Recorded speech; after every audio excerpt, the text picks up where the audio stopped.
ঠান্ডা ঠান্ডা কুল কুল। দিদি এবার ভোটে এপ্রিল ফুল।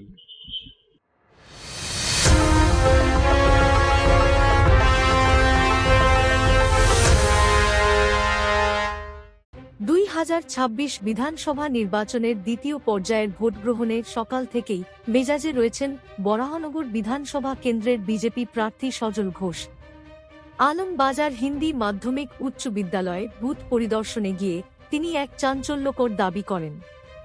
বুথের ভেতর কোনো এক ভোটার বা সন্দেহভাজন ব্যক্তিকে খুঁজতে দেখা যায় তাঁকে।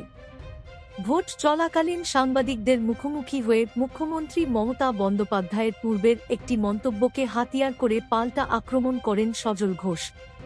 তিনি বলেন, মমতা বন্দ্যোপাধ্যায় বলেছিলেন বৃষ্টি হলে নাকি তাঁর সুখ। এবার আবহাওয়াও ঠান্ডা, আর তৃণমূলও ঠান্ডা ঠান্ডা কুল কুল হয়ে বিদায় নেবে। মমতার বিদায় এবার নিশ্চিত, এমনটাই দাবি বরাহনগরের বিজেপি প্রার্থীর। দুর্ধর্ষ ভোট। একটা হনুমান ঢুকেছিল এখানে। হনুমানটাকে খুঁজে পেয়েছেন? না, ল্যাচ কাটা ছিল। ল্যাচ কাটা কেমন ল্যাচ কাটা? আছে একটা হালকা করে ল্যাচ কাটা। ধরে নেবো। ধরে নেবেন?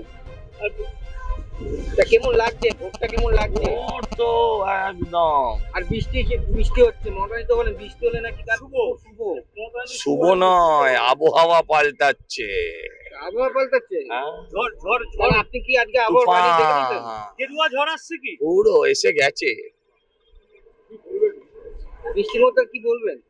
দিদিকে কি ঠান্ডা রাখার ব্যবস্থা করবেন? তাকে দিদিকে ঠান্ডা রাখার? হ্যাঁ, ঠান্ডা ঠান্ডা কুল কুল। দিদি এবার ভোটে এপ্রিল ফুল।